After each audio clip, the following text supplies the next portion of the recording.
You have been carrying burdens on your shoulders, burdens that, in truth, were never yours to bear. Silent resentments, words sharp as blades, driven into the heart, then left there, refusing to go. Regrets replaying in your mind like a broken song, never sung to its end. No matter how much you sleep, no matter how long you let your body rest, you wake up tired. Not tired in the body, but tired down to the depths of the soul. There are moments when you ask yourself, why can't I be at peace? Why does the darkness follow me, even when I have tried to leave it behind?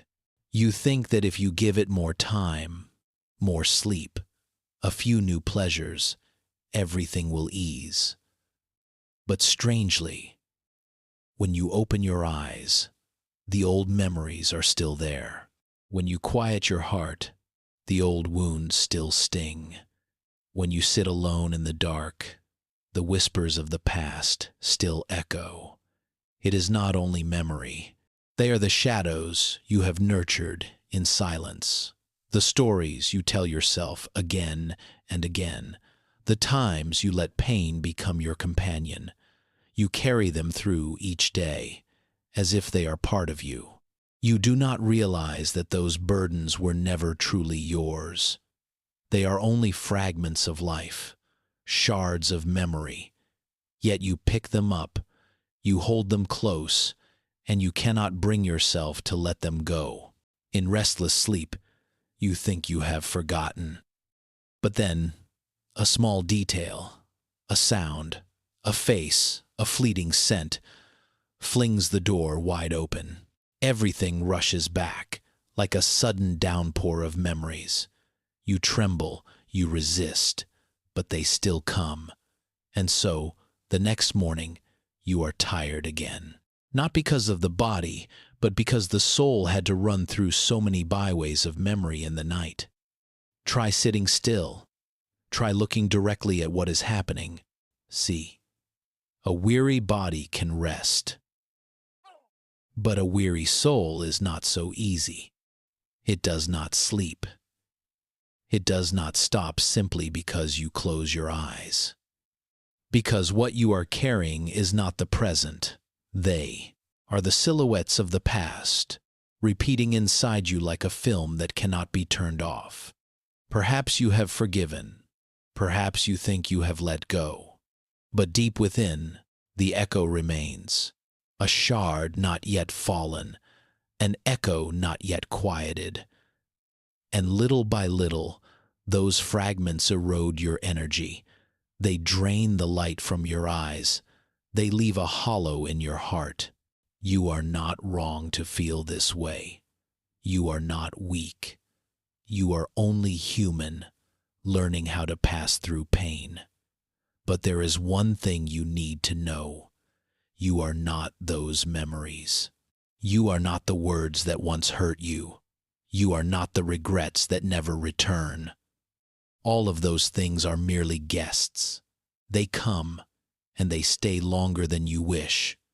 But they are not you. Try taking a very deep breath. Then exhale, slowly, once more. The heaviness in your chest is, in fact, much like this breath. It comes, it goes. You do not need to hold it.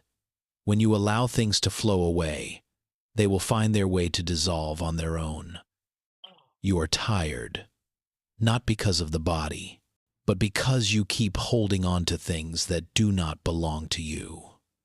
And right now, you can begin to practice letting go. Not all at once, just a little. A silence, a breath. Slowly, step by step, you will see. The soul can also be rested. When you pause, you realize that peace was never really lost. It is still there, in the quiet. You just haven't yet learned to hear it, because the echoes of the past are too loud. Now, give yourself a chance. Sit still, breathe, and listen. You will see what you have carried for so long. is not yours. And when you recognize that, you will begin to become lighter, little by little, bit by bit. When an emotion arises, the most natural thing is that we want to understand it. We ask ourselves, what is it? Why has it come? What meaning does it hold for me? And so, unconsciously, our mind begins to build a small room for it. A chair is placed neatly. A cup of hot tea is poured. A name is given to that guest. Anger, sadness, anxiety, regret. Each emotion, once named, seems to become a real character. It is no longer just a breeze passing through.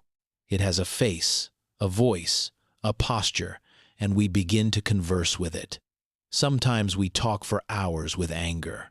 We let anger recount every detail, every word that has hurt us. We sit there, listening, like a devoted friend. But the truth is, the more we listen, the more the fire in our hearts blazes. Sometimes we welcome sadness. We place it right at the center of the room of our mind. We pour it a warm cup of tea, then let it lament about the past we have lost, about the things we can never get back. And then we allow ourselves to fall with its tears. This is the hidden habit of human beings, holding on to emotions as if they were part of our identity. We do not merely feel them. We give them an identity, a home, the right to stay as long as they wish. And when we do this, emotions are no longer passers-by. They become residents. Sometimes they even become masters, and we turn into their servants. In the Buddhist view, this happens because the mind has a tendency to cling. Clinging is not true love. It is a grasping full of illusion. We think, if I analyze enough, if I name enough, if I hold on long enough, I will control it. But in reality, the very moment we cling, we give it power. It is like an uninvited guest. If we keep opening the door, laying out mats, lighting lamps, and offering hospitality, that guest will never leave. But if we only smile, acknowledge its presence, and do not rush to invite it in, sooner or later it will depart from the doorstep. Pause for a moment. Take a deep breath. Exhale slowly, and ask yourself, have I ever done this? Have I ever let a small emotion become a long-term resident in my mind? Perhaps the answer is yes, because all of us have once lost sleep over a worry, have once sobbed over a sadness, have once been irritated for days just because of a trivial remark. All of those experiences did not happen because emotions were so overwhelming that they conquered us. They happened because we invited them in, let them stay, and forgot that we have the right to let them go. The irony is this: we do it because we think that is the way to understand and resolve emotions. But the more we hold on, the more we lose our freedom.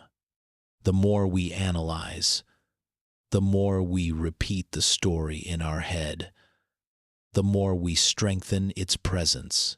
Meanwhile, the nature of all emotions, whether anger or sadness, is like clouds drifting across the sky. They only need to be noticed. They do not need a house. They do not need a name. They only need us to see clearly. Ah, a cloud is passing by. And then, let it go. Imagine your mind as a still lake. When a wind of emotion blows across, the water ripples. If you resist, the lake will become stormy. If you cling, the lake will never return to its calmness. Only when you recognize this is just wind. Wind comes and wind goes. Only then will the lake restore its innate tranquility. Likewise, The mind is originally pure and vast. Emotions are only temporary phenomena. They come and go, like summer rains. Therefore, the lesson does not lie in suppressing or analyzing. The lesson lies in the attitude of receiving, the attitude of one who knows, emotions are not me, they are only passing guests. Remember, when a guest knocks at the door, we can open and smile. We can acknowledge their presence. But we also have the right not to invite them into the house. In the same way, when anger knocks, we only need to notice, ah, anger is here. When sadness knocks, we only need to exhale and whisper, I see you. That is all. No need for conversation. No need for analysis. No need to pour tea. And the miracle will happen when we no longer invite, when we no longer cling, that guest will quietly depart. Anger will subside. Sadness will dissolve. Anxiety will fade.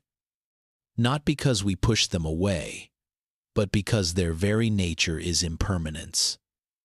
They cannot stay for long. Look again at daily life. How many times have we felt an emotion rise fiercely, but just minutes later, it disappeared? A remark that made us blush, but after an hour, we smiled again? A worry that squeezed our heart, but after a night, we realized there was nothing to worry about? This is living proof. Every emotion comes and goes. Nothing is permanent. The only question is, do we invite them to stay or not?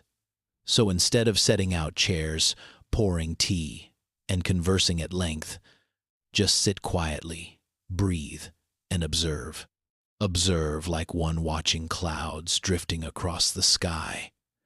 Observe like one standing by a lake, listening to the wind blow over the water. No clinging, no rejection, no grasping. Just seeing, just acknowledging. Then let it dissolve. And as we practice this, little by little, we will begin to feel inner freedom. The mind will no longer be a residence for endless guests.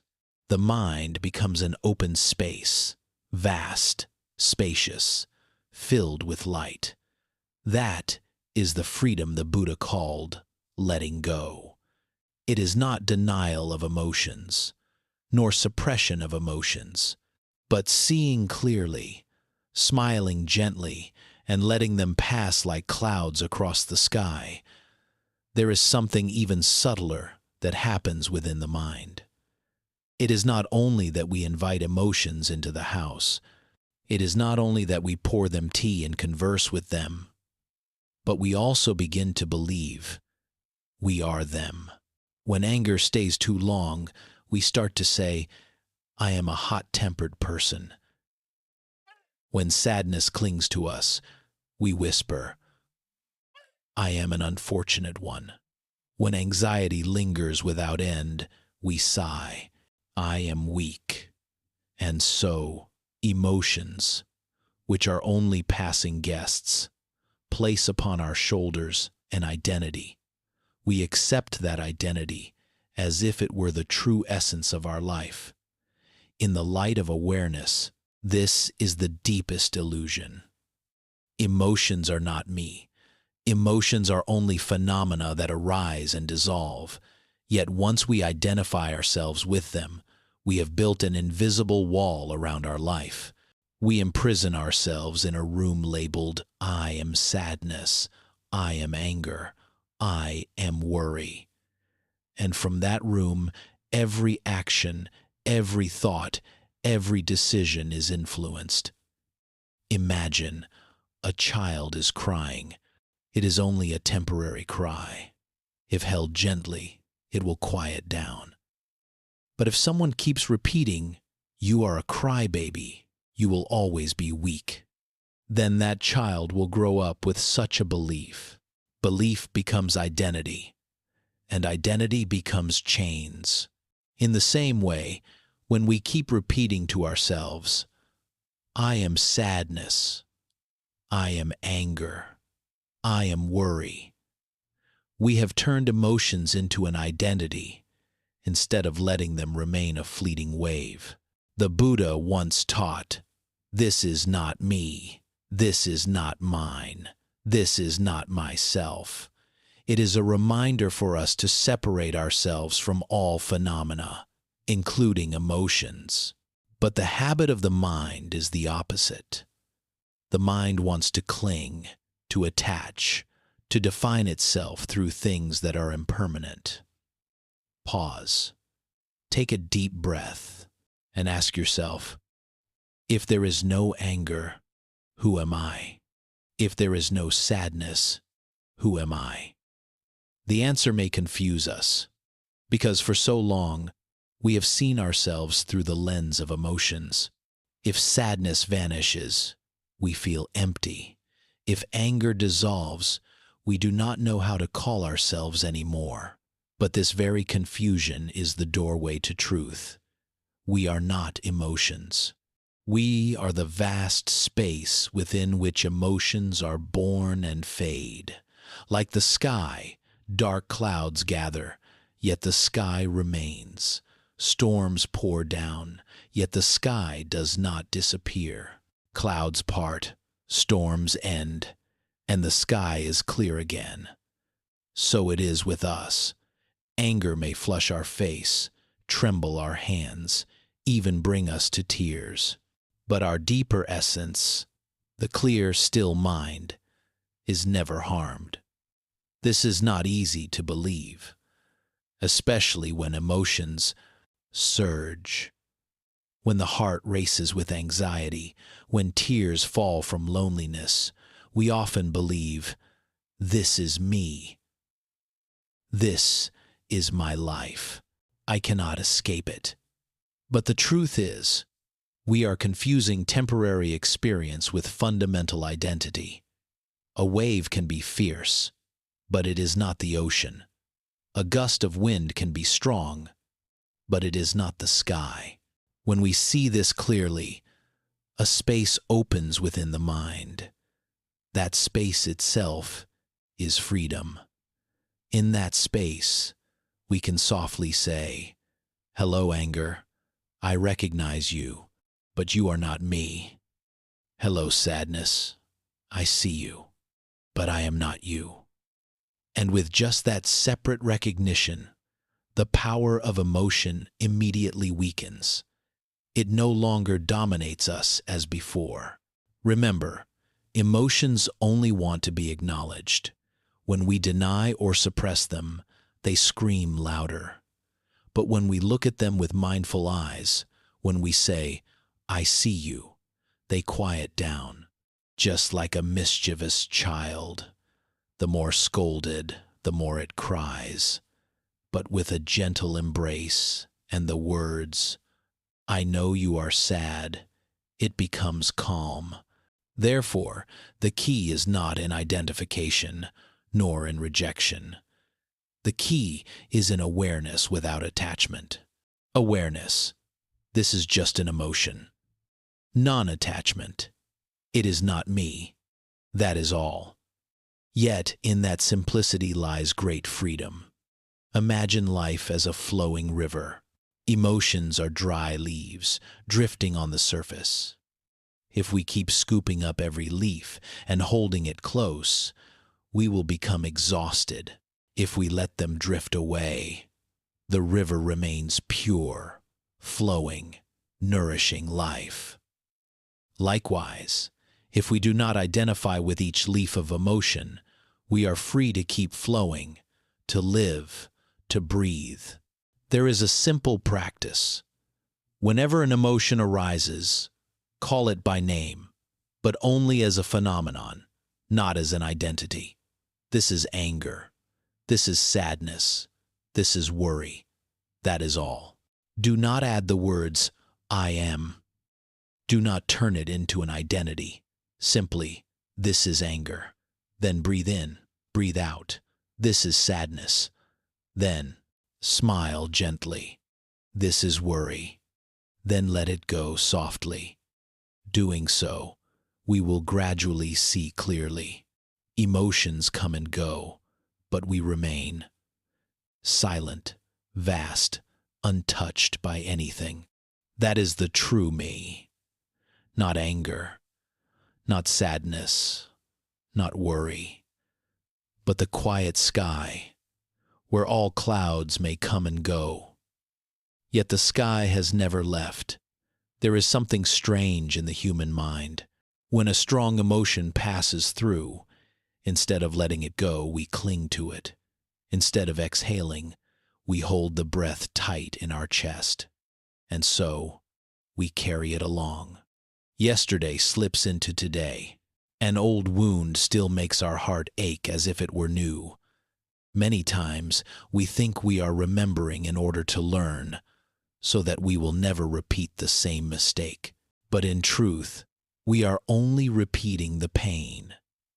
We keep touching the wound, then wonder why it refuses to heal. The Buddha called this attachment. Attached to a memory, attached to a word, attached to a feeling that we think defines our life. But ask yourself, if that memory is only a fleeting image in the mind, if that word is only a sound that has already faded, if that feeling is only a wave that receded long ago, then what truly remains? Only the mind's tight grasp. We hold sorrow like one clutching a stone in the middle of a river. The water keeps flowing, time keeps moving, but we remain heavy, unmoving. Is it because the stone is precious? Number. Only because we dare not let go. To let go, we fear losing. To let go, we fear emptiness. To let go, we fear having nothing left to cling to. But what we fail to see is this. It is precisely because we hold so tight that we grow exhausted. It is precisely because we clutch so hard that we sink in the stream of life. What causes our pain is not the stone itself. What causes our pain is the hand that refuses to release. Just imagine, one day, we open our hand. The stone falls. The river carries it away. At first, there may be a hollow ache, but then we feel weightless. The current lifts us, carries us forward, carries us ahead. That is the power of letting go. Yet letting go does not mean denial. It does not mean pretending it never happened.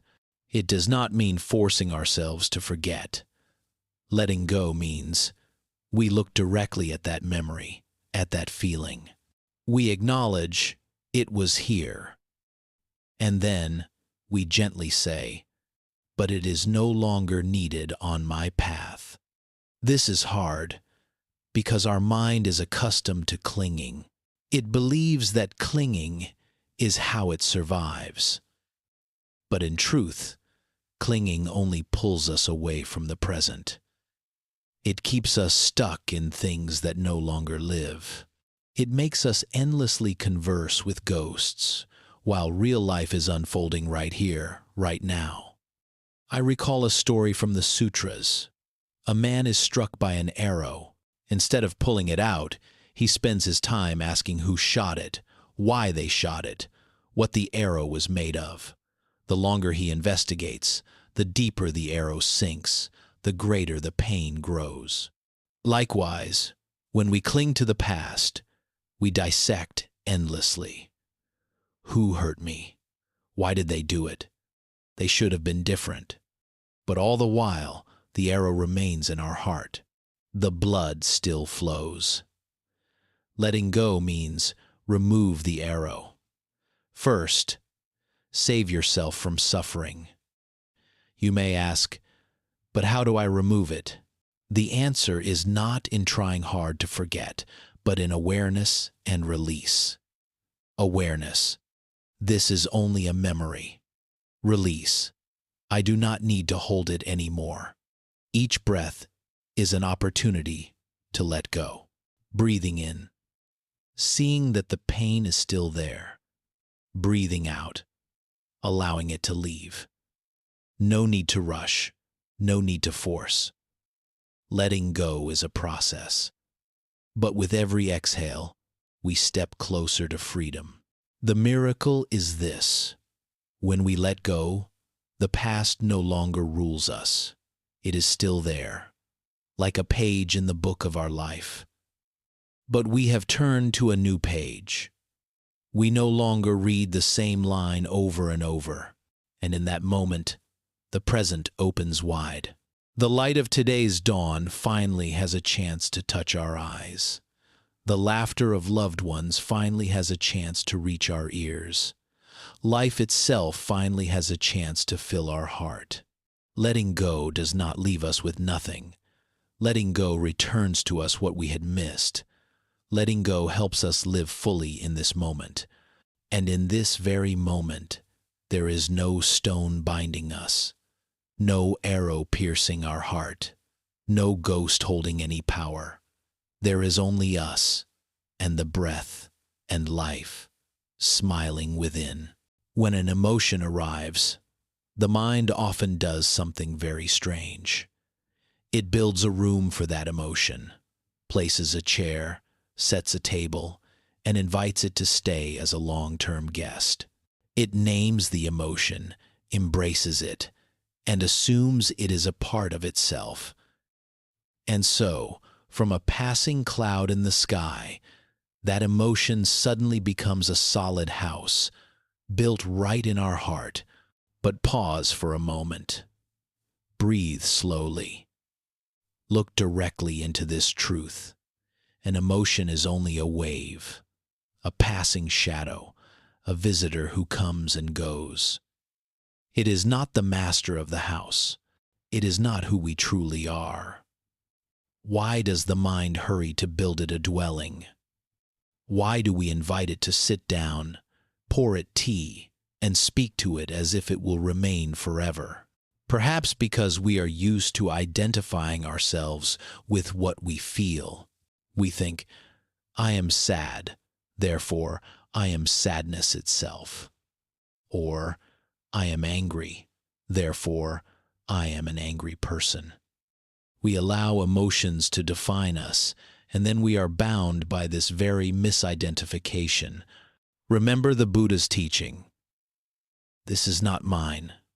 This is not me. This is not myself. These are not just words of theory. They are a doorway to freedom. When sorrow arrives, if we can look at it and gently say, this is not me. This is only a rain shower passing across the field of my mind. Instantly, the heart feels lighter. The sorrow is still there, but we are no longer chained to it. We stand as the observer, no longer confused with what comes and goes. Emotions only want to be seen. Emotions only want to be acknowledged that they exist, but they do not demand a house built for them, nor a bed prepared for them to stay forever in our heart. Imagine a cloud drifting across the sky. It lingers for a few minutes, casting some shade. Then it floats away.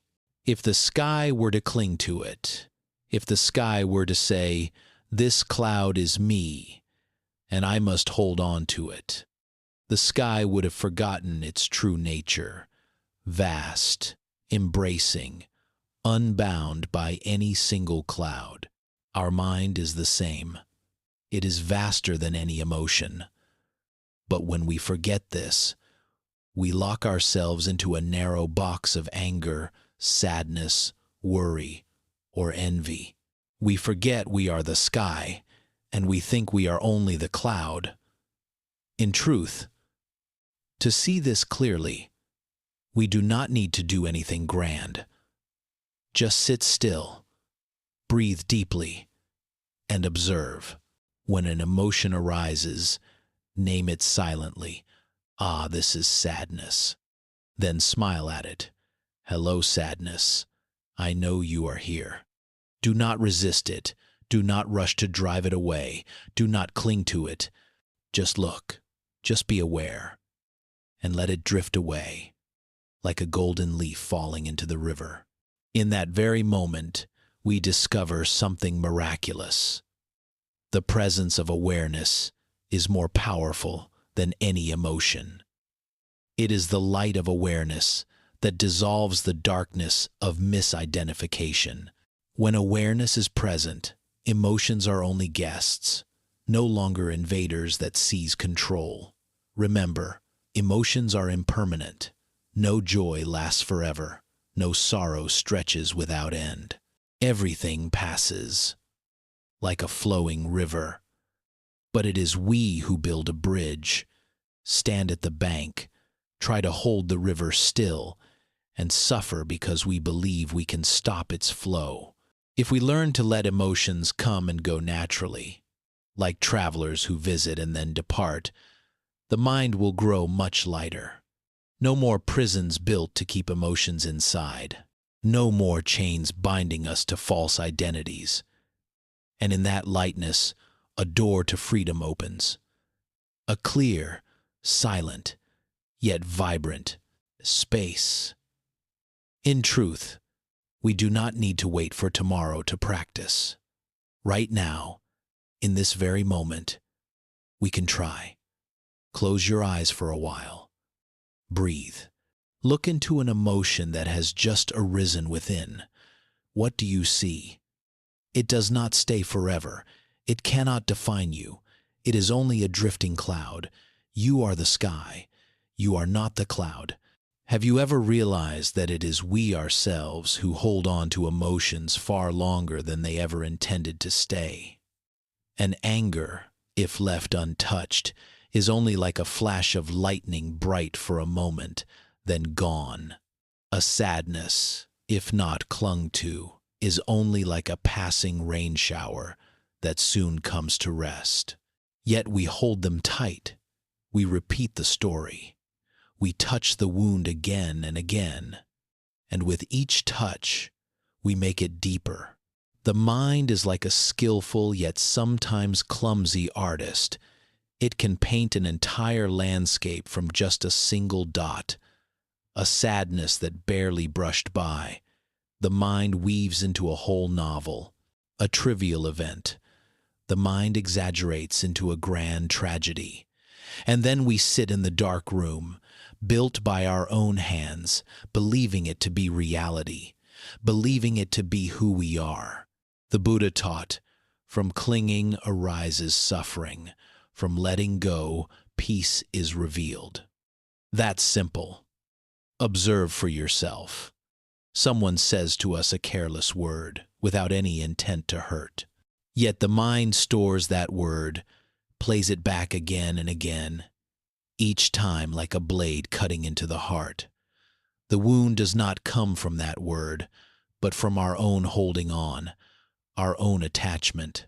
Perhaps you too have lain awake at night, replaying an old story. Each time it returns, the emotion swells again. It is no longer the actual event, but only a shadow, endlessly projected by the mind.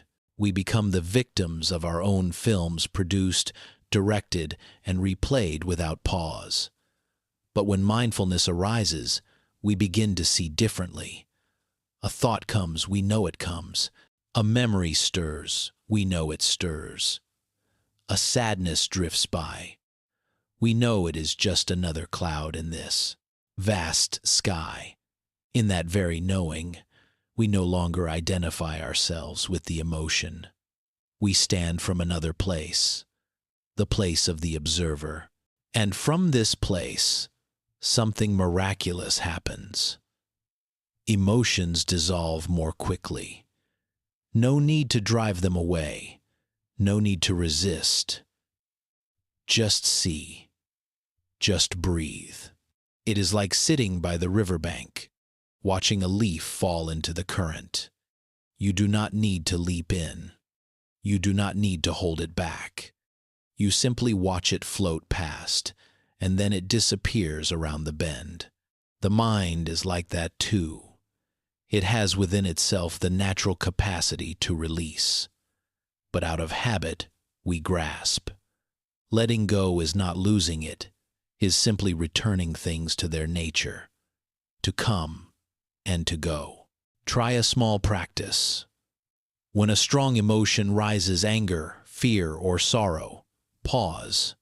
Take a deep breath in, slowly breathe out, and whisper inwardly, "Hello, I know you are here." No judgment, no denial, no attachment.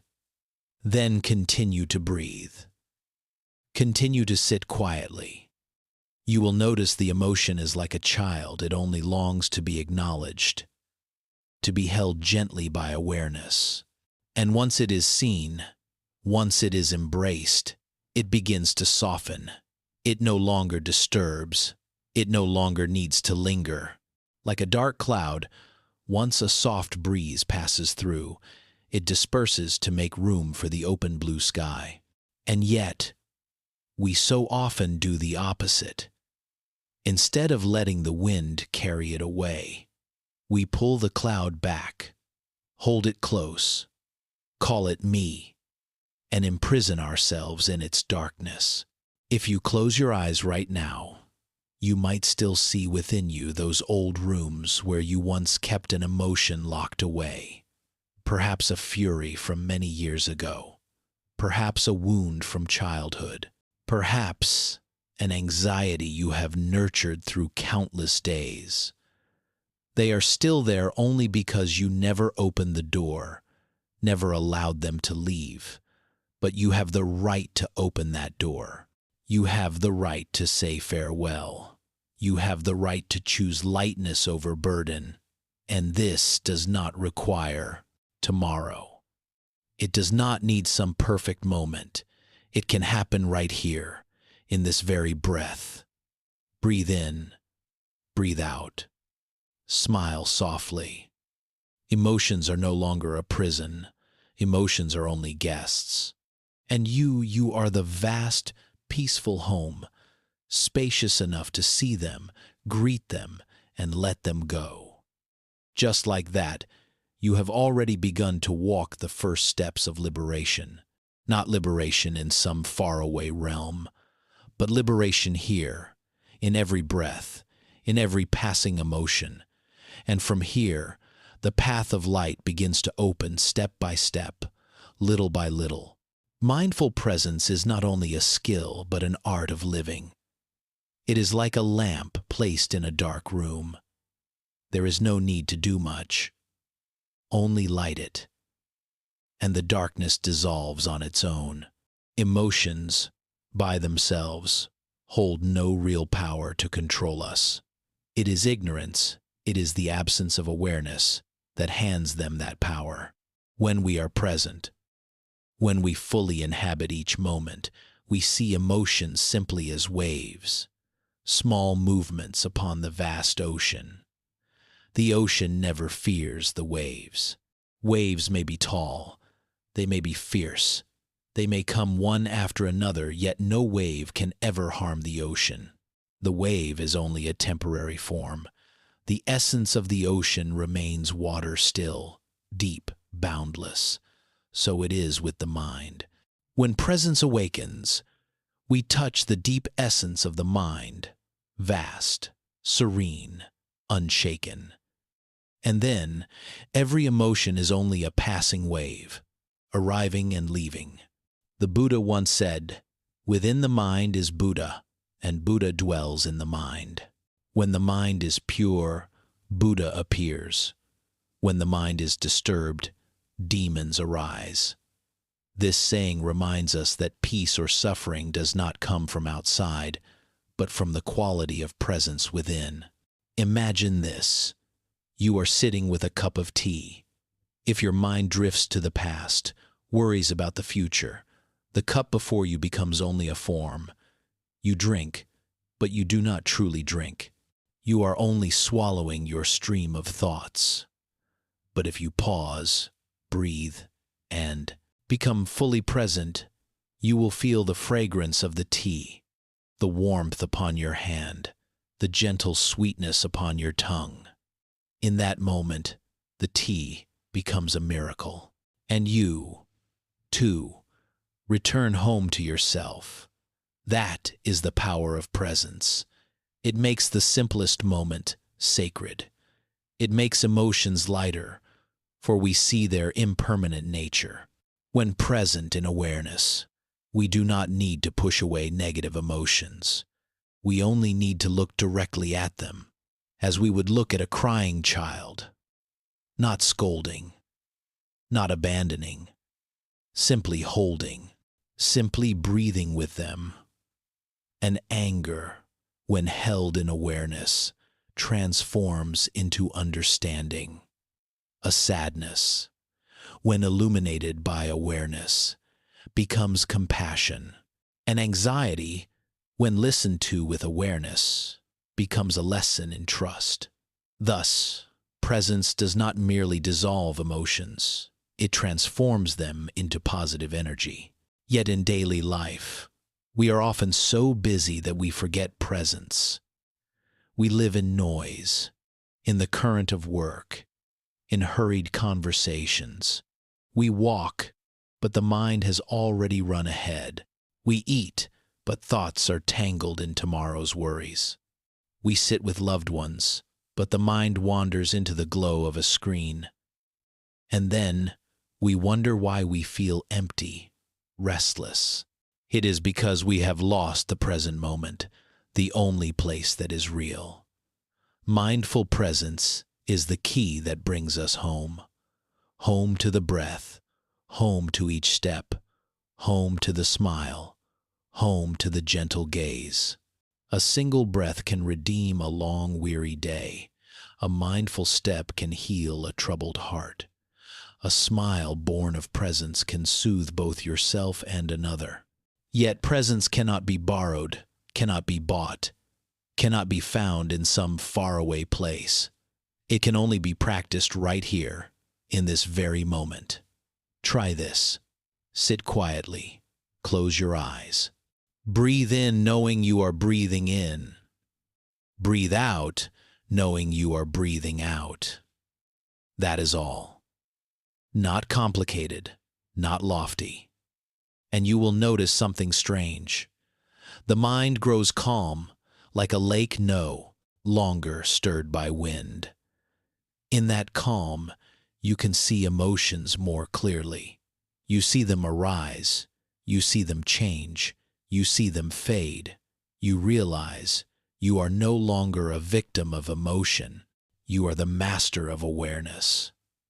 And then, life is no longer a chain of hurried reactions. Life becomes a gentle stream, breathing, shining, infused with peace. Mindful presence is the art of returning to yourself. And when you return, you discover something profound. Peace was never far away.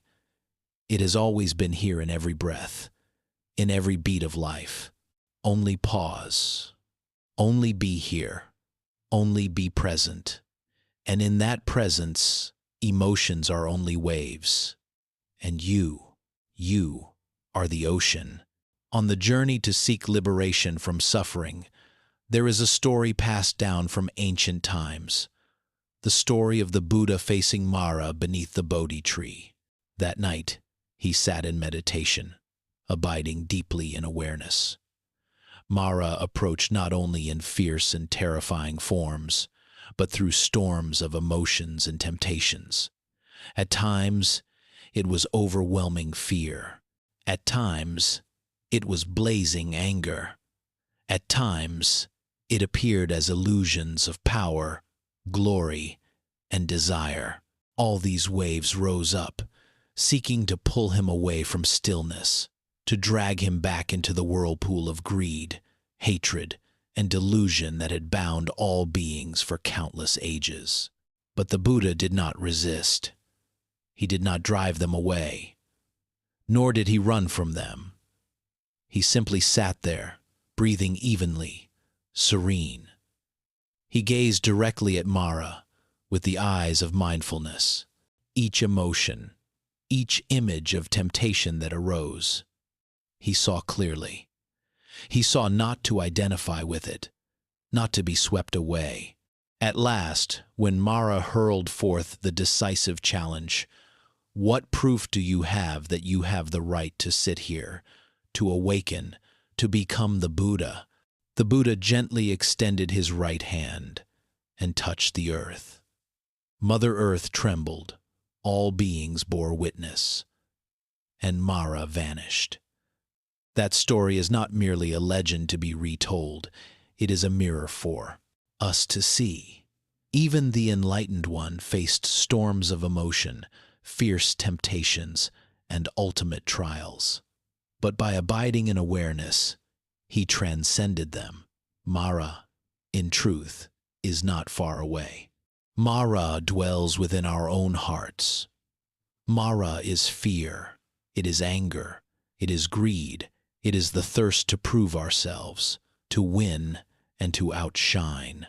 Mara is all the waves of emotion we have faced, and continue to face each day. We do not need to seek Mara outside. Simply by looking into our own mind, we see Mara still seated there, waiting for the chance to stir the waters of consciousness. Yet, just as the Buddha did, we too can choose. Choose not to fight. Choose not to run. Choose simply to be present, aware, and touch the earth, to touch truth, to touch the deepest foundation of life. In moments when you face the blaze of anger, remember the image of the Buddha touching the earth. When anxiety closes in around you, remember his steady breath beneath the Bodhi tree. When temptation shakes your heart, remember the stillness he chose so as not to be carried away. The power of this story does not lie in defeating an enemy outside, but in illuminating the enemy within, not through force, not through resistance, but through mindfulness and abiding presence. This is also what we can learn each day. When storms of emotion come, we need not rush to react. We need not build walls to shield ourselves. We need only to sit quietly, breathe, and know this storm too shall pass. For emotions, like Mara, have no separate substance. They only have power when we believe in them, when we let them control us. Once we see clearly, they dissolve, like mist in the morning Sunday.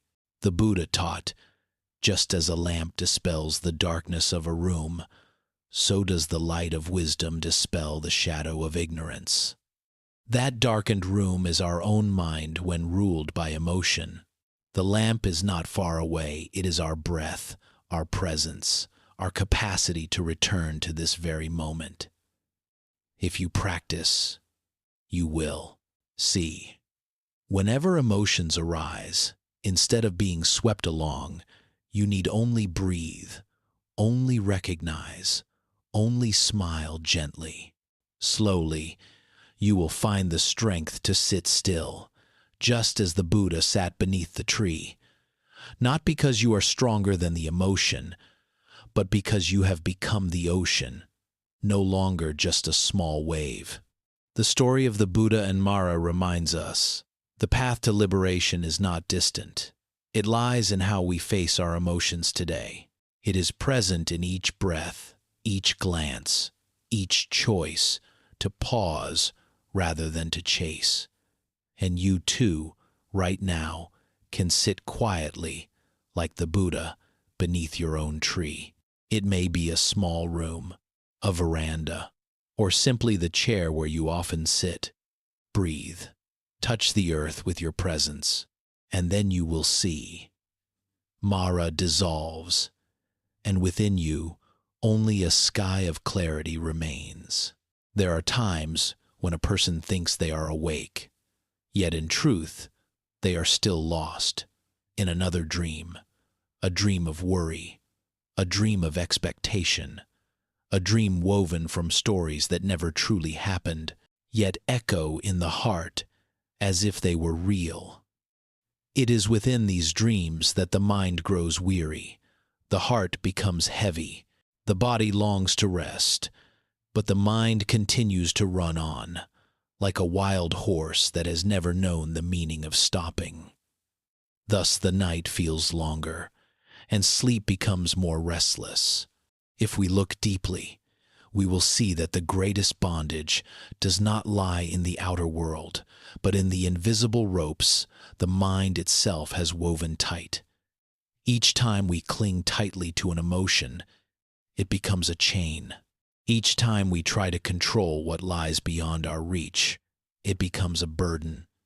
And each time we let memory or the future fill up the space of the present, we deprive ourselves of the stillness needed for true rest. The Buddha once taught, "No one can make you suffer if you do not hold on to that suffering."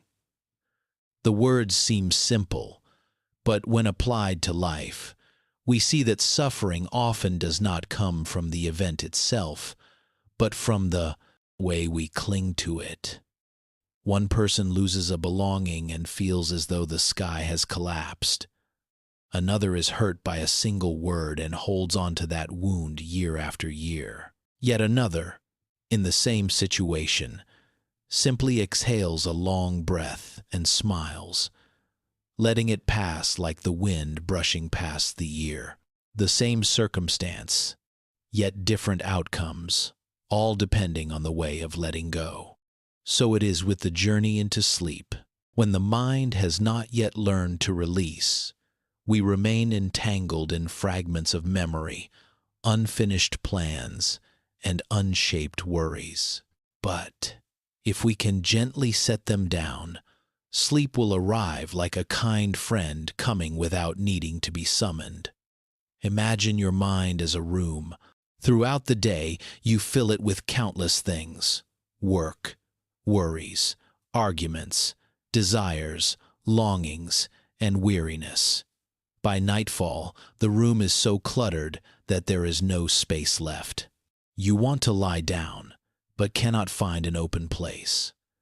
What is needed then is not to add more, but to open the door and allow what is unnecessary to step out. Letting go is not losing, nor is it indifference.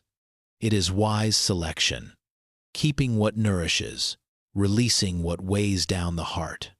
Like a garden, we must remove the weeds so flowers may bloom. Like a pond, we must allow the silt to settle so the surface may become clear. Tonight, before closing your eyes, you may sit quietly for a few minutes. Take a deep breath in and exhale gently. As you breathe out, imagine you are setting down part of your burden. With the next breath, place down another part. And so, with each breath, you loosen more and more until the mind grows light and the body relaxes. Then, sleep is no longer far away. Sometimes we mistake letting go as the hardest thing, but in truth, it is holding on that exhausts us. A hand that grips tightly will, in time, ache. A heart that clings to pain will eventually tear apart. Only when you dare to open your hand will you feel the breeze flow in and see flowers fall gently to the ground. Look into the rhythm of life, day and then night, the moon waxing and waning, the tides rising and falling. All things know how to release, so that continuity is possible. The night does not cling to the sun, yet because of this, the dawn returns. The sea does not keep the waves forever, and thus fishermen find rest in the stillness. Letting go, therefore, is not loss, but the condition that allows life to keep flowing. In the quiet of the night, when all sounds have faded, let the mind too learn to become still. Do not struggle with sleep. Do not force yourself to rest. Simply sit down. Smile at your weary body and whisper softly to yourself, I allow myself to rest. This permission, simple as it seems, opens a great doorway, the doorway to peace. When the mind grows familiar with the act of setting down, sleep is no longer a battle, but a homecoming. We return to ourselves, return to the silence that was always there, return to serenity like a river after heavy rain. And upon waking, we find our hearts clearer, our bodies lighter, ready to embrace a new day. This passage offers you a gentle reminder.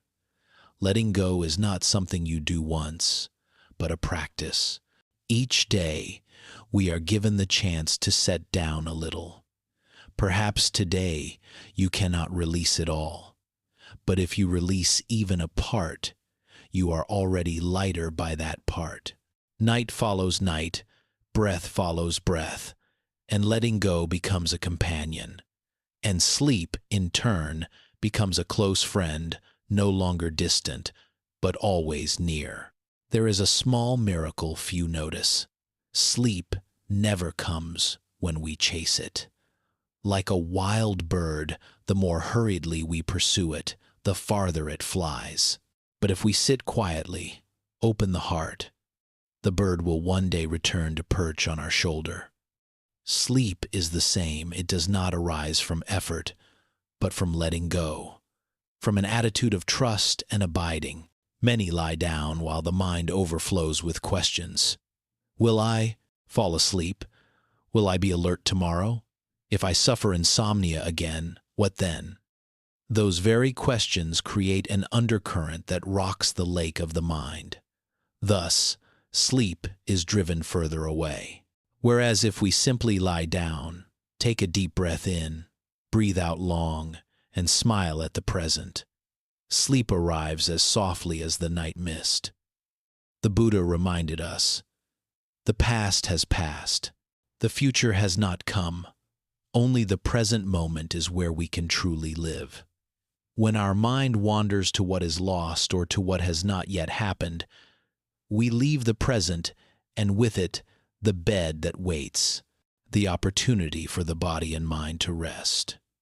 Returning to the present does not mean denying the past or abandoning the future. It means putting them down for a while, like setting a heavy bag after a long journey. Only when the hands relax and the shoulders loosen can we walk more lightly. If you pay attention, you will see that sleep is always an act of surrender. When we close our eyes, we entrust our body to the gentle darkness. We entrust the breath to the natural rhythm of life. In that moment, we have no control. We do not know what we will dream. We do not know where the mind will take us. Yet strangely, it is precisely when we release control that we recover the most. Like a seed, when it lets itself sink into the earth, it can sprout. Many are accustomed to striving, so even in sleep they want to be in charge. But sleep is never a subordinate. It is a free friend that comes only when we open to receive it. Therefore, the important thing is not how to force yourself to sleep, but how to make body and mind feel relaxed enough, peaceful enough, so sleep can find you of its own accord. You may try a small practice. Before closing your eyes, place your hand on your chest and listen to the heartbeat. Do nothing else, just listen. That heartbeat has been beating since before you knew who you are, and it continues without your intervention. The breath is the same, it in and out naturally, not waiting for orders. When you realize that life already runs on a safe rhythm, you will feel relief. That trust is the bridge that carries us into sleep. In truth, sleep is a miniature image of death, a complete yielding. Those who know how to sleep are those who know how to die in part, and they are also those who know how to live fully upon waking. If we learn to let go each night, then when faced with death itself, we will also be able to smile, because we have practiced surrender all our life. In the scriptures, there are stories of meditation masters. They sit still, eyes softly closed, mind spacious, and sleep arrives as a guest. No one hurries, no one resists, no one calls it insomnia or a deep sleep. For them, every moment of rest for body and mind is a blessing, a gift. Tonight, we too can learn from them. There is no need to distinguish. Did I sleep or not? Did I sleep deeply or not enough? Just relax. Regard every sensation of the body as rest. Whether you sleep 10 minutes or 5 hours, if the mind is at peace, the body will be restored. Imagine, sleep as a river. If you grasp it tightly, you will be swept away. If you resist it, you will be exhausted. But if you let yourself float, you will be carried gently. Sleep is like that. It is the river of gentle darkness, ready to cradle you, provided you allow yourself to be cradled. And once you have learned to trust, each night is no longer a fear, but an opportunity to return. Return to simple life. Return to a body that whispers, "Let me rest." Return to a heart that longs for soothing after hours of wandering. Then, sleep is no longer distant. It is right there, where you breathe out, light, long, and tender. There are nights when you may feel as though you have let go of everything, and yet, beneath the surface, the heart still carries hidden waves. It may be an unfinished memory, a word that lingers, or just a faint sense that something remains incomplete. Those very waves confuse us. Why can I not sleep, even though I have tried to let go? But, my dear, letting go is not the pressing of a button. It is a process. Like the surface of a lake, it takes time for the ripples to settle, for the silt to sink, for the waters to return to clarity. What matters is not forcing yourself into stillness in an instant, but trusting the natural process of quieting. A broken branch, even if bandaged, still needs time to heal. A wound in the heart, even with comforting words, still needs time to ease. And a mind that has just journeyed through long days of worry also needs time to recover, to learn again how to rest. The Buddha once taught, "All things are impermanent." This reminder is not only about the vastness of life, but can be applied in every single night. Every wave will pass. Every heaviness will fade. When we do not resist, when we do not add oil to the fire, the flame itself will naturally die down. Sleep, like a field of mist, only needs us to leave it undisturbed, and it will arrive, covering us gently. So, when you lie there and the mind is not yet at ease, do not rush to blame yourself. Do not say, "I have failed, I have done wrong."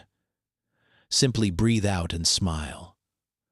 "Ah, my mind still has waves. It is all right. The waves are part of the lake too." When we allow the waves to exist without forcing them to vanish, that is precisely when they begin to soften. You may try another practice. Instead of struggling to push thoughts away, see them as passing clouds. Clouds can be dark or bright, thick or light. But clouds never harm the sky. Thoughts are the same. Let them drift. Do not cling. Do not chase them away. Just observe and return to the breath. Slowly, the mind will widen, and in that spaciousness, sleep will find its way to you. There is a truth we often forget. Even when we are not asleep, the body is still resting. Simply lying down, closing the eyes, breathing slowly, that is already a form of rest. Do not let the idea of, "I must sleep now," turn into pressure. See each moment of lying still as a gift, as time for the body to loosen, for the heart to beat in its natural rhythm, for the brain to be released after a day of unceasing work. When we stop labeling it, when we stop calling it insomnia or restlessness, we realize we are already resting. And from that rest, sleep will come as a gift. Listen closely. Outside, the wind still whispers. The night still offers its gentle shelter. The universe has never blamed you for not sleeping yet. The grass still breathes. The birds rest quietly. The stars and moon continue to shine. All of life embraces you, even when you are still awake. Only you are blaming yourself. Only you are holding the heaviness. But when you let go of self-blame, your heart will already be half lighter. The Buddha taught, "Cherish yourself as a mother cherishes her only child." In the night, this teaching becomes especially practical. Cherish yourself even when you are restless, even when sleep has not yet come. Do not scold yourself for tossing and turning. Hold it gently, as a mother holds her child crying in the night. Every child, when held, eventually quiets. The mind, too, when comforted, will eventually rest. So tonight, if sleep does not come right away, do not worry. See it as a chance to practice loving yourself. Whisper softly to your own being, "It is all right. I am safe. I am already resting." And sleep will arrive when it is time. This reminder is like a small lantern in the night, guiding you toward peace. Tomorrow will come, but tonight it is enough to know how to be here. With each tranquil night, whether you sleep much or little, both body and mind are taking steps toward healing. Do not measure by hours, but by the peace in your heart. And as that peace deepens, sleep will arrive like a cool, gentle stream, flowing through your whole being, refreshing every part of you.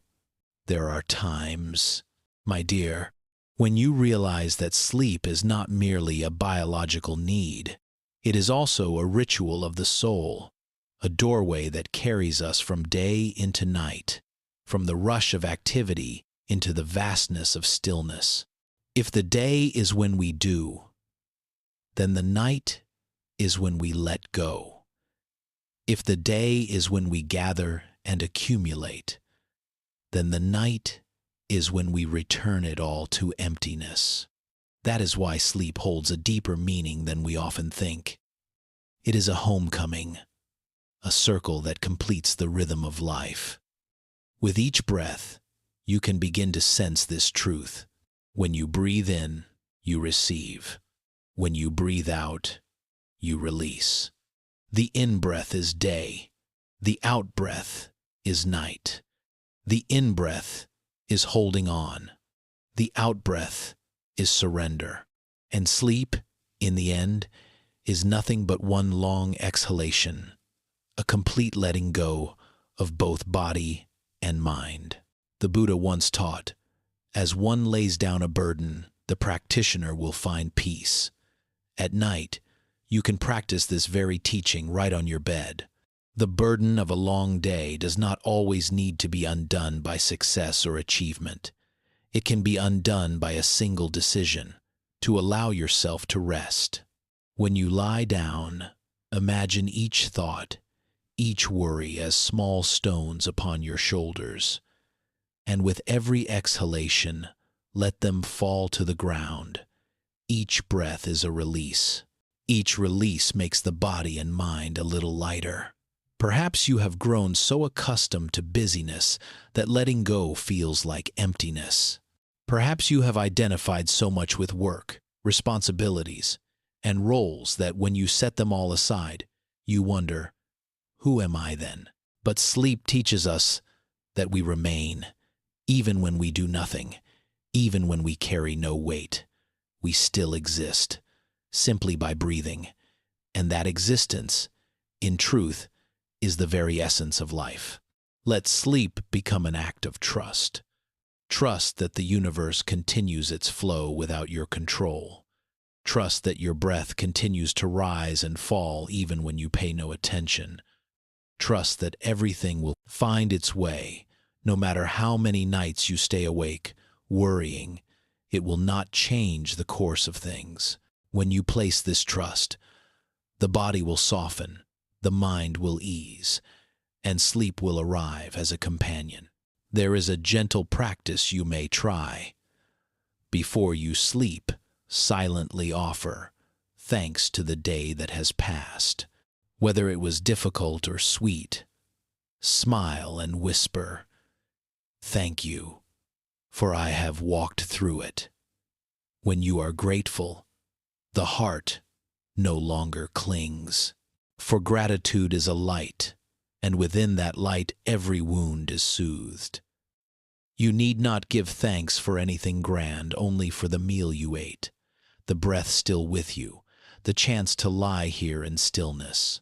These small things form the solid ground of peace.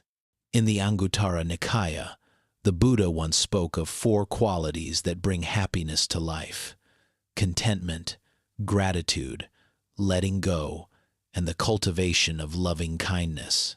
Applied to sleep, this becomes to be content with today, to be grateful for your very existence, to release what is incomplete, and to send loving kindness to yourself and to all beings. When you do so, sleep is no longer a struggle, but a natural return.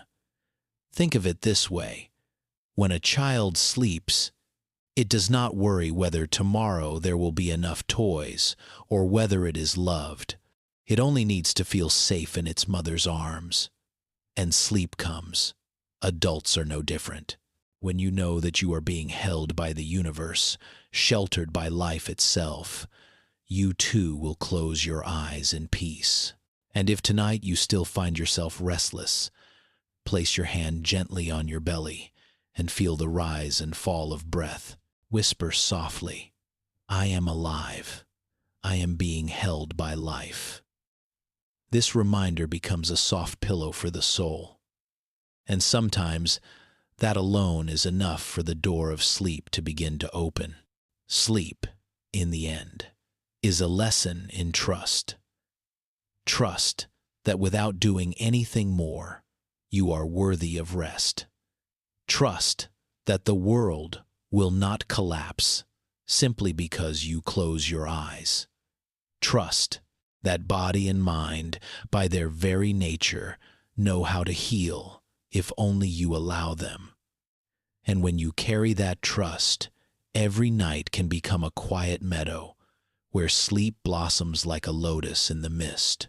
As we journey deeper into the landscape of the mind, we begin to realize that what we once thought was important turns out to be nothing more than a thin mist upon the glass. One day, we discover that every worry, every struggle to assert ourselves, every fear of being forgotten, none of these are truly enduring. They come and they go, like a summer rainstorm pouring, fierce but fleeting. What remains is not the storm itself, but the stillness after the rain, where the moist earth feels refreshed and the sky shines clearer than ever. In that moment, we suddenly understand. Serenity of mind is not the absence of storms, but the freedom from being swept away by them. This may sound simple, yet to truly live, it requires long practice. For the human mind is so accustomed to chasing after turbulence, like a kite caught helplessly in the wind. We must learn to release the tangled string and allow the kite to rest in ease, suspended in open space. The Buddha once taught, "The wise do not chase after pleasure, nor do they run from suffering. They simply observe and see that the nature of all things is impermanent. When we look at life through the lens of impermanence, we realize that nothing truly belongs to us. Not even pain is us, it is only a current flowing through. Not even happiness is us, it comes and goes like a wave. What remains is the pure awareness that observes, that witnesses, and within that witnessing, we discover freedom. As we begin to taste this inner freedom, we also change the way we meet others. Instead of resisting or expecting, we learn to listen with full presence. We no longer rush to interrupt with advice, nor feel the need to prove we are wiser. We only need to be there, like a clear mirror, so that the one before us may see themselves more clearly. This, in itself, is already a great gift. And strangely, when we stop trying to help through force, our presence becomes the truest support. For when we are at peace, others can sense that energy and slowly become more at peace themselves. It is like stepping into a room filled with sunlight. No words are needed. Simply being there brings relief. In truth, many of life's sufferings do not come from circumstances, but from the way we cling to them. A painful event may occur in a single moment, but we can replay it in our minds for years, tormenting ourselves endlessly. And so, the wound not only fails to heal, but grows deeper. Letting go does not mean denial, nor forgetting, but learning to face the event with awareness, seeing it as just one part of the ever-changing flow, nothing more. Some may ask, if we let go of everything, does love and connection still have meaning? The answer lies in the difference between attachment and love. Attachment seeks to hold on, to control, to fear loss. True love, however, is freedom. It allows the other to be fully themselves, unbound by our expectations. Such love is neither rigid nor cold, but the most vibrant kind of love because it does not imprison nor wound anyone. When we live within this love of freedom, we also grow gentler with ourselves. We no longer scold ourselves for every failure, nor torment ourselves for past decisions. Instead, we smile at our journey. As one would smile at a child, learning to walk there may be falls, there may be tears, but every stumble is also a step of growth. And from there, we begin to walk with steadier, calmer steps. There are times when our hearts tremble before great changes in life, loss, separation, illness, or the impermanence of age. Yet instead of fear, we can see them as natural parts of the path. For without sunset, how could we ever behold the beauty of dawn? Without tears, how could we truly value the gift of a smile? And, without the finitude of human life, how would we ever learn to live fully in each moment? In the end, letting go does not lead us to emptiness, but opens a vast space in which we can breathe, live, and love. It does not make us numb. On the contrary, it sharpens the heart's sensitivity to every breath, every glance, every pulse of life unfolding. And just as a still lake reflects the whole sky, when the mind is no longer disturbed by the waves of ignorance, we too become the truest reflection of life itself. In that moment, we need not seek peace anywhere else, for peace has always been within us, quietly awaiting our recognition. When a person begins to learn how to let go, the journey never unfolds in just a day or two. It is like the process of untying knots in a rope that has been tangled for a long time. Some knots loosen easily with just a gentle touch, while others have tightened over the years and require patience, sometimes even tears, and many attempts of releasing, grasping again, then slowly loosening. It is within this process that we realize letting go is not merely an action, but an art of living. In this art, every breath, every step, every gaze is an opportunity to practice. We do not need to wait for life to hand us a great shock before learning how to let go. Even in the smallest things, we can nurture inner freedom. When an unpleasant word makes us uncomfortable, instead of holding on to it and replaying it in our mind, we can choose to let it drift away, like a cloud passing through the sky. When an unexpected plan falls apart, instead of clinging to frustration, we can take a deep breath, smile, and recognize that life still continues lighter than we imagined. What matters is not how much we have let go, but whether we recognize that we are clinging. For often, attachment is so subtle that we do not notice it. We think we are loving, but in truth, we are expecting a return. We think we are giving, but in truth, we are seeking recognition. We think we are sacrificing, but in truth, we are wishing to be remembered. These things, once revealed under the light of mindfulness, become clear, and only then does letting go truly begin. The Buddha once taught, "Let the past sleep. Do not dream of the future. Only the present moment is where life is found." This teaching is like a key that opens the door of liberation. For the past, whether beautiful or sorrowful, no longer exists. The future, whether bright or dark, has not yet arrived. Yet the mind often wanders to these two realms, forgetting the only true moment, the present one. When we realize this, we see that letting go is not simply about leaving a specific object behind, but about returning wholly to the present, where all wounds have a chance to be healed. Some may ask, if we live only for the present, does it mean we will become passive, with no care for the future? In truth, living for the present does not mean we abandon the future. It means we nourish the roots so the future may grow strong. Like a farmer tending to the soil today, sowing seeds today, he does not worry about the harvest because he knows it will come in its time as a natural result. When we dwell in the present, we are continuously preparing for the future, but we are no longer haunted or anxious about it. Interestingly, when we truly let go, we live more fully.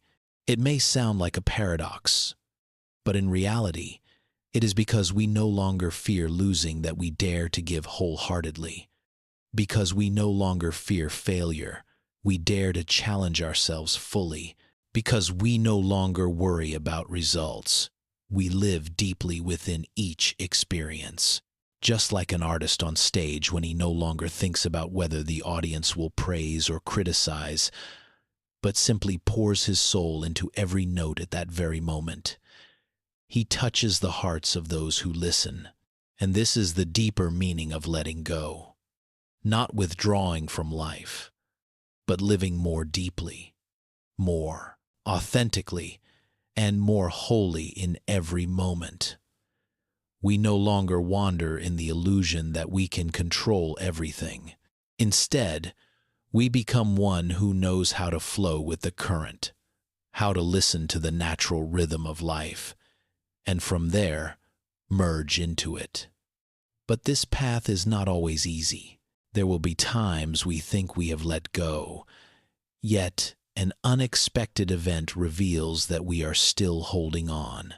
Do not rush to blame yourself, for letting go, too, is a long journey, requiring steady practice. It is like learning to walk. No one can stand firmly on the first try. What matters is that we patiently rise after each fall and smile gently at ourselves with every step. Imagine life as a river. When we cling tightly to a rock, we hurt each time the water rushes past. But when we release ourselves into the current, we discover that the water never meant to harm us. It was simply flowing in its own natural way. Life is the same. When we let go, we are not swept away, but carried, supported, guided by the natural stream of existence. In the end, we realize that letting go is not about loss, but about opening, not about ending, but about beginning. For only when our hands stop grasping can they open wide to receive. Only when the heart stops closing in fear can it love with freedom.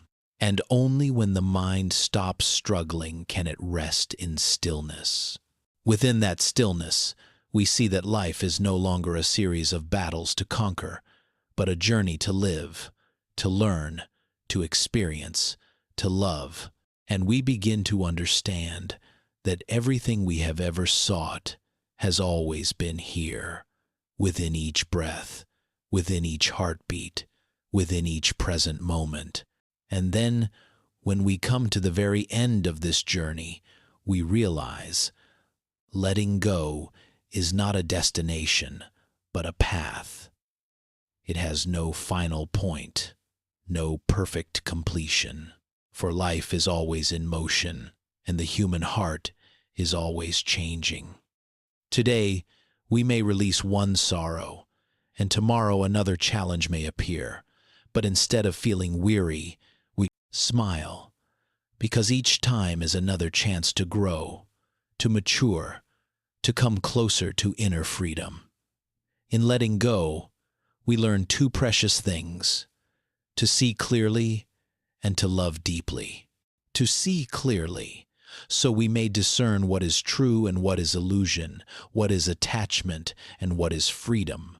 To love deeply, so we do not blame, do not force, but instead cradle ourselves and those around us with tenderness.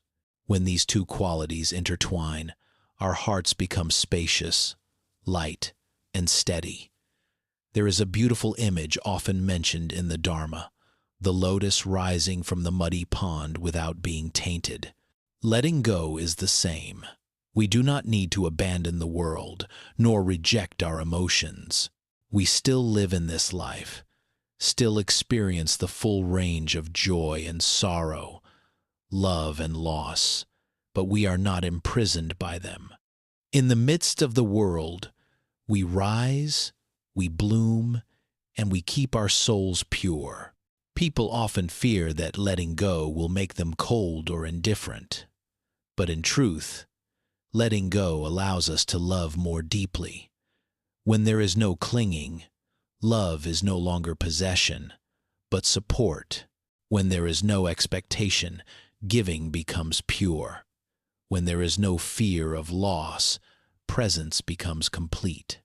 It is within letting go that we discover the most pristine source of love. Once, a Zen master was asked, "Do you not feel sorrow, knowing that everything is impermanent?" He smiled. "It is precisely because things are impermanent that we learn to cherish them. It is precisely because they are impermanent that we know how to savor this very moment." That answer is like a cool breeze touching the heart. For indeed, if everything were unchanging, perhaps we would never know how to treasure it. It is because we know things will change that we learn to love more deeply, live more truthfully, and let go more gently. The Buddha once taught, "Let the mind flow like water. Do not let it stop. Do not let it be caught. Let it move naturally, and you will find peace." When we live with this spirit, life becomes more fluid. Challenges still arise, but we no longer resist, no longer strain. We simply breathe, simply listen, simply walk and discover that we have enough strength to pass through every storm. Letting go does not mean ending, but beginning. Each time we release something, we create space for something new to enter. Release anger, and we open to peace. Release fear, and we open to courage. Release the past, and we open our arms to the present. And so, little by little, life becomes a fresh stream, endlessly reborn in each moment. In the end, we see that peace does not need to be sought in some faraway place. It has always been here, within our very heart. It is only because we hold too tightly, because we grasp too much, that peace cannot reveal itself. When the hands no longer clutch, when the mind no longer struggles, peace returns like a still lake reflecting the moon. Thus, letting go is not merely a choice. It is an invitation to return to ourselves, an invitation to live truly with each breath, an invitation to open our hearts and see how vast and tender life really island. When we sit down, breathe slowly, and close our eyes, we may whisper to ourselves, everything can pass, everything can be released. What remains is only me, with this breath, with this heart, with this life flowing here and now. And in that moment, we know we lack nothing. The path is still long, but our steps have become steadier. The storms still come, but our hearts have grown wider. Pain is still present, but we now know how to embrace it with gentleness. And joy, when it arrives, shines clearer, unburdened by fear. The journey of letting go, in the end, is the journey of returning to the primal silence, returning to the love that has always been here, returning to ourselves whole, free, and at peace.